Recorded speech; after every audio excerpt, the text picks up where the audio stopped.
Cancelled. Schweezy. Did you know that there's a UK version of Dr. Pimple Popper? Find out now. That would be cool for the highlight. I just wanted to do that for the highlight. If you're watching the highlight, hi. If you're listening to the audio, hi. How are you? So the show, which is also on TLC, the Learning Channel, TLC, home of 90 Day Fiancé, where people clearly date to be on TV but have no talent. We also have shows like Extreme Cheapskate, where people show us how sad and mentally unstable they truly are. Such hits as we pee in a jar in the house and then we go outside and dump it into my garden. Or people like, I brought $92 worth of change to a restaurant. Cool shit right there. This is the type of guy you get. But anyways, though, it's on the Learning Channel, you know. Also, we forgot Gypsy Brides. You know, they're 16. It's time for them to be done with school and to get married to the worst human being you ever met in your life. Anyways, though, UK version of Dr. Pimple Popper, what is? I want to say a British Dr. Pimple Popper, but Dr. Emma, she is from Northern Ireland, I believe. That's what I read on something. I read it on the internet. And I think they don't like it when you kind of lump all of them together in anything else than the United Kingdom. If you say it, you say, welcome to the UK, and you're like, welcome to Britain. And you say, Scotland's Britain. You're like, no. So, anyways. Cool stuff, slick stuff, neat stuff. Anyways, let me read you a biography of the show here. I've already mentioned to you, UK Dr. Pimple Popper, but here's the bio. Dermatologist Dr. Emma Craythorne has made it her mission to save everyone's skin. Surrounded by a top team at her Harley Street Clinic in London, she treats patients suffering from unusual and extraordinary conditions in the United Kingdom. And so, you know, it's a British show, and there's not a lot of Americans on there, so sometimes, like, they do occasionally have someone with, like, an American accent, and you're like, finally, I can just relax. You know? It's like, hello, mate, what's going on with your skin today? It's like, hello, Dr. Emma, what I got today?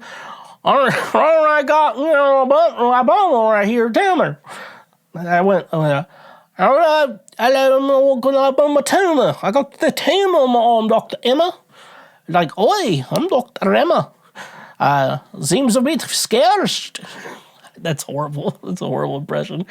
But, like, the thing with it being in the UK is that they have, what they have is all these, like, different words. It's like English. So I know we get some people out there who know enough English they can listen to Cancel Schweezy, but they couldn't speak it themselves. What I will say, though, is thank you for picking me for your second language entertainment. And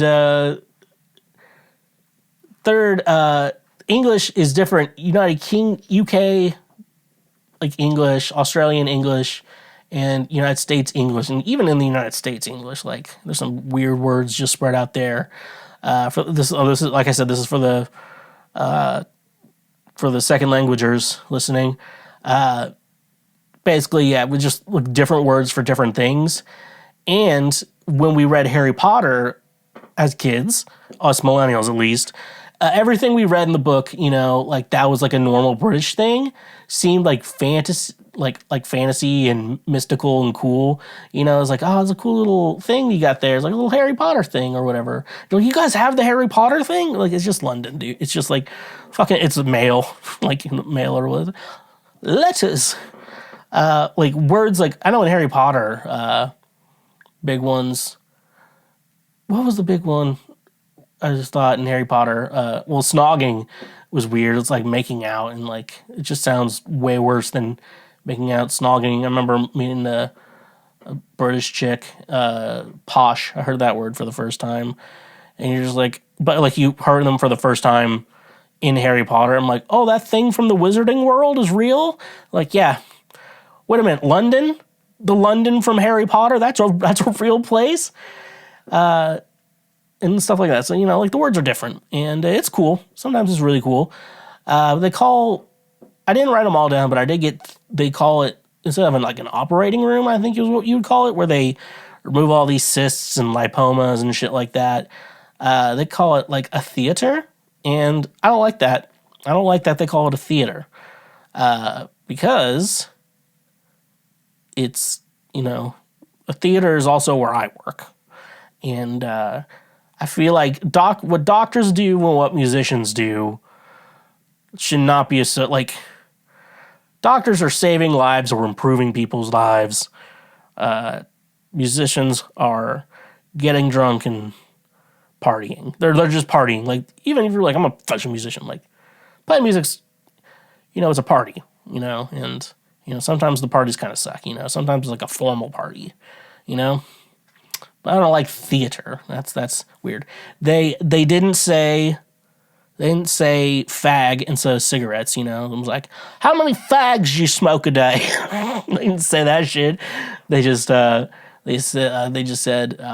oh, do you smoke cigarettes? And it's like, yeah, I smoke about 20 a day.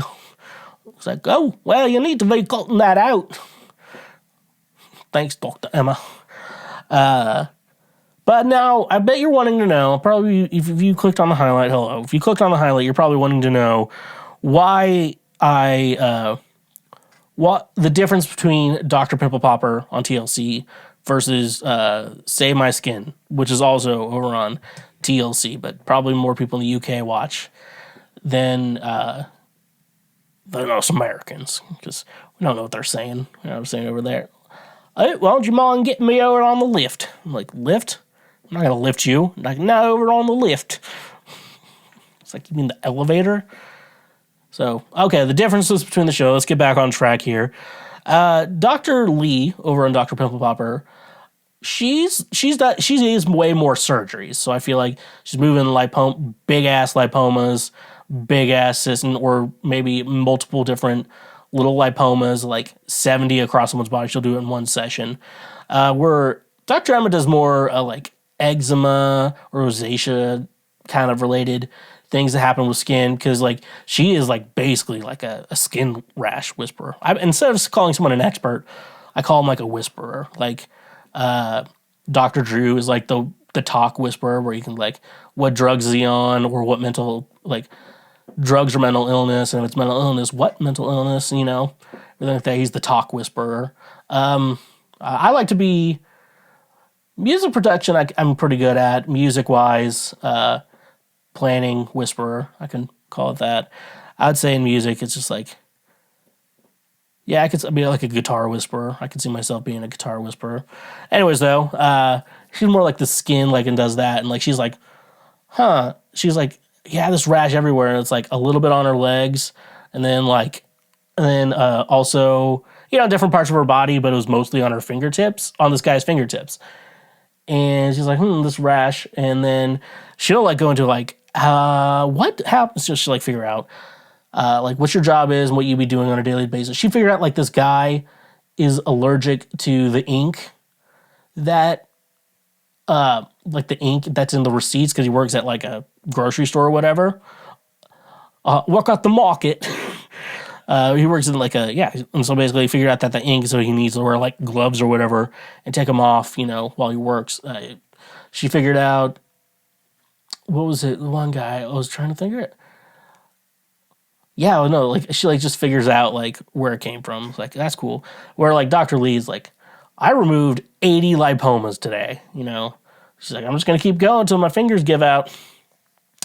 So yeah, so they're both cool and different, but Dr. Emma will do cyst removals and lipoma removals, but like a lot of times when they're like big lipomas, she passes them off to someone else, or if like a guy has multiple, like she'll only get to a couple or whatever, like the really bad ones. So like Dr. Lee would have just like, yeah, you're leaving here with no lipomas. Dr. Emma was like, we can come back here, eh?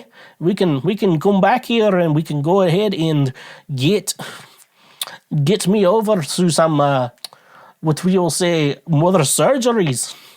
So that's really cool. I like how I'm giving Dr. Emma, and Dr. Emma and Dr. Lee, they're both very good looking women. Weird thing. Which I think I went to a dermatologist when I was a kid. I didn't follow anything they told me, and I still wondered why my acne was so bad until I started doing something about it. Then also I realized if you get a pimple, take care of it. Don't be dirty about it, and get concealer. It's not gay. It's just concealer. Just find your skin color, tone, or whatever, and then just dab it over the pimple. I have some on my face right now, so don't be stingy. Come on, Mark. Don't be stingy. But yeah, no, they're both hot. So is there a thing? Is there do you think there's like a sexual thing involved with like Dr. Lee or whatever, when like a woman removing? Because I'll watch any of that shit. I always just turn the sound off anyways when I watch those removals, But I don't know, some guys could be a turn on. But I also figured out watching this show, because this show follows a lot more eczema and rosacea. What I figured out is some of those chicks are hot. They just have like red skin or whatever, but they're still pretty hot, Here's what you should do, fellas. We have a current ranking of 3 different ways when you're at the rock bottom to trying to get a girlfriend. It was find a druggie is in 3rd place, and just, help them buy drugs. Number 2, you have to go to the Philippines. And then if you strike out everywhere in the Philippines, you have, you can always go to North Korea. All right, we're adding a 4th one, and it's above all of them. So this is in 4th place out of 4. This is find a chick with rosacea or eczema that's really bad. And then eventually they'll get it fixed and they'll be hotties. So that's a good way to do it. And then if that doesn't work, then you find a girl addicted to drugs, feed her drugs, and then eventually when she gets sober, you only can get a druggie once, You're only going through that once. After that, then you go to the Philippines. That's how you try. That's how you try and do it. Okay? So anyways, though, yeah, I feel like it's just British Dr. Pimple Popper. So many similarities, but they're both, different in doctors and what their specialities are. So it's kind of cool. It's one of those medical shows, unlike there's a show called Stuck, which I didn't get far into the first episode. That one was hard. My feet are killing me. I want them to do ingrown toenail removals like the Tobro did, but they just do like bunion, like they like shave off bone for bunions and shit like that. So anyways, though, another fun medical show over here on Cancel Schweezy. Thank you for watching this clip. Watch it again or watch something